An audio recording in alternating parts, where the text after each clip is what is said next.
Alright guys, welcome back to the channel. I know it's been a while, but today we are actually going to be looking at something different. Come on bud, wanna go outside? Today we are going to be looking at my 2024 ZX4RR.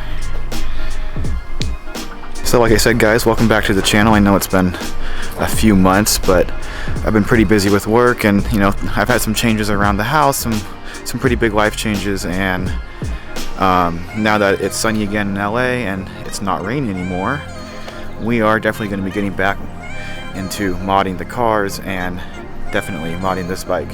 So like I said, this is my 2024 ZX4RR. A little history, a little brief history. I got into a pretty bad motorcycle accident in 2020.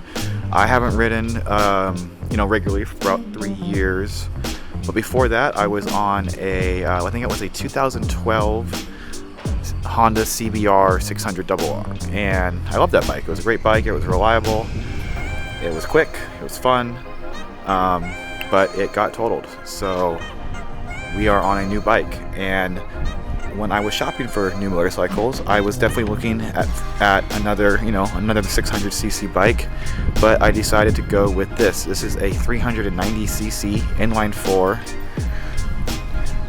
sport bike, and I know some of you are thinking, oh, it's only a 399cc bike, it's probably not that fast, but with the tune we are currently running and the parts we have installed already, this bike is making around 90 horsepower.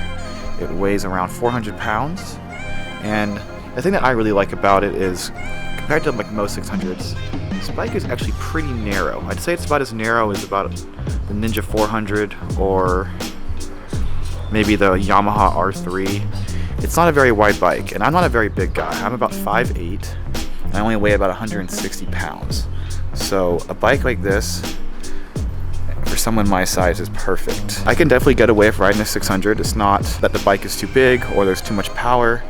I didn't really think I needed a bike with that much power anymore, considering that when I used to ride my 600, I would usually only get to about third gear most of the time I was riding. Obviously the bike has 6 gears, so you're kind of not really using the bike for what it was designed for in a city like LA, considering how much traffic there is and how many people there are. But this little 399 inline 4 is perfect. I can row through the gears, I can get all the way to 6 on the highway, and it just makes the riding experience a lot more enjoyable when you have more inputs, when you have a little bit more to do. So again, this is a 2024 Kawasaki ZX4RR. I am running the Akaprovic full titanium exhaust with the carbon muffler, or carbon slip-on, I guess it's called. I am running the DB Killer, as this bike is extremely loud without that. It's still pretty loud with the DB Killer, but without it, it is insanely loud. I can't hear anything when I'm riding. We have changed the rear sets out to the Graves adjustable rear sets. The stock rear sets weren't bad. They were just a little low for my taste, and they weren't as far back as I would like. And with these sets, you can really kind of adjust it to how you like. The bike now has a little bit more of an aggressive seating position, which is good for me, as I don't ride the bike every day. I pretty much only ride on Sundays, so I don't mind riding a bike that has a little bit more of an aggressive riding position, as I'm not riding it for hours and hours. For suspension in the rear, we are running the Olin shock.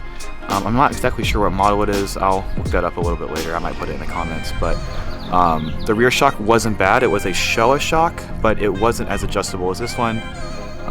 This, obviously, being fully adjustable, you can really adjust it to the rider weight.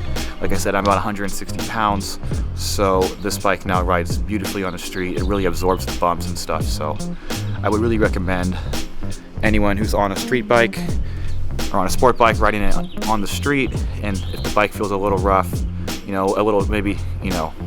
might feel a little too bouncy, maybe looking to get in a new rear shock that's a little more adjustable, that you can adjust to your actual weight instead of designed for someone a little bit heavier than you are. As far as sliders go, I'm running the Sato Racing frame sliders and the Sato Racing front fork sliders. Obviously I haven't laid the bike down ever, but I do have them here just in case. Hopefully I'll never need them, but they are here. There are a lot of companies that make frame sliders. I chose Sato Racing. I like the look of these and I like how easy they are to install, but most of the frame sliders on the market do the job. So I have tank grips. Most people with bikes like these usually apply tank grips to their bike. It helps because as you lean in and as you squeeze the bike with your knees, which helps helps you control the bike, it does help you grip. They're not necessary, but I do like the feeling of it. Instead of having my knees pressed against the metal tank, it is a little more comfortable too. As far as the front suspension goes, I am running the Öhlins inserts. The bike did come with the inverted fork, which isn't bad. It's just how the bike was designed, but we did replace the Showa inserts with the Öhlins inserts, which gives it a lot more adjustability in the front. I'm running the Bonamici, I think is how you pronounce it. Triple clamps up front with their bars here, with their clip-on bars. I am running the Domino grips. I replaced the stock grips with these Dominoes. They're not, I think they're like $20, $30, but I like the feel of it. It's very rubbery, and when you're wearing gloves, it feels nice. It's very comfortable. I am running the focus here. There we go. The Bonamici lever guards here. As far as brakes go, I am running the Gale Speed Master with the Gale Speed fluid reservoir, and I am running stainless lines to the front and to the rear. It gives it a much better brake feel, and definitely something worth upgrading. I think the brake lines are about $250. Definitely a worthy upgrade to anyone's bike, or any car really. Definitely helps tremendously with the lever brake feel or your pedal feel if you're in a car. To anyone wondering how you might run a phone on your bike when riding, I am using the quad lock stem mount. There's a lot of companies that make these now, but I like the quad lock one. It's pretty easy. It's sturdy and it's easy. I like the stem mounts because when you look down, it's right in the middle. You don't have to look down and to the right or left. You just look straight down. You can glance down really quickly, see what exit you have to get off, or see who's calling, whatever it might be. I am running just the stock clutch lever. I'm actually kind of a fan of stock clutch levers. I know people a lot of times want to put shorty levers. They want to put some aftermarket brand on there, but I personally like the stock lever. Obviously, I replaced the brake lever with the Gale Speed one because it came with the Master. But as far as the clutch one, I'm going to keep it stock. I like the look of the stock one. I like the feel of the stock one. I don't really see the point in spending hundreds of dollars on a new lever and possibly not even having it feel any better. So we'll just keep the stock one. As far as cooling goes, I am running the Samco radiator hoses, and I forgot what brand it is, but I do have a radiator guard, or I guess shield, or whatever you want to call it, to stop rocks and stuff from dinging up the radiator. As far as tires go, I am running the Power Cup GP2s by Michelin. These are my first time running them ever. I like them. They're really sticky. They have a lot of lean. I feel confident on them, but they are, I guess, more aligned toward track tires, so I don't think the longevity of these are very good. But like I said, I don't really ride the bike that long, and I only ride it pretty much on Sundays, so I don't really go through tires as fast as most people do who commute on bikes daily.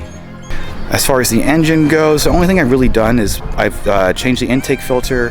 We did the Graves velocity stacks, and I think that's about it, honestly. Just intake and the tune, obviously with the exhaust as well. But with the dyno tune, I think we did make around 90 horsepower. I think the bike from the factory is rated about 56 to 60 horsepower, so definitely a large gain. But I think this is actually how the bike was really supposed to come. Obviously for the US market, it was severely detuned, the passing emissions, and to, just to be able to sell the bike here in the US, they had to really detune the bike, which is sad, but we are back to how the bike should be, and it rides great. We'll get a riding video here soon. I just kind of wanted to walk around the bike and give you guys a little look at it. But like I said, I only run on Sundays, so there aren't going to be as many bike videos as car videos, obviously, but I do want you to know that there is a ZX4RR now being featured on the channel. And if you have a motorcycle, if you ride in LA, or if you ride, anywhere really, if you want to follow the build, I'd love for you to subscribe. And as time progresses, we are going to be hopefully making this bike even faster and even cooler. I think the next thing I want to do is shave some weight. I think the power is good. I'd like to try to get the bike to around maybe 390 pounds, 385 pounds. Get it at least sub 400. I think that'll also really help the bike feel faster. Obviously, if you don't want to make more power, you can, lose some weight, and that will obviously increase the bike's output and make the bike a little faster. So, like I said, guys, this is my 2024 ZX4RR, and if you ride a motorcycle here in LA, and if you're ever free on a Sunday, hit me up. Maybe we'll meet up, we can go for a ride. I love to ride down by Malibu, Highway 1, up on the Canyons, Highway 2, so just let me know. Alright guys, that's gonna do it. If you like this video, don't forget to subscribe, leave a comment, and I will see you in the next one. We have a lot of parts for the Type R, a lot of good parts. I'm gonna get into that in a later video, but yeah, this car is going to be insanely cool. But I'll see you guys in the next one. Peace out.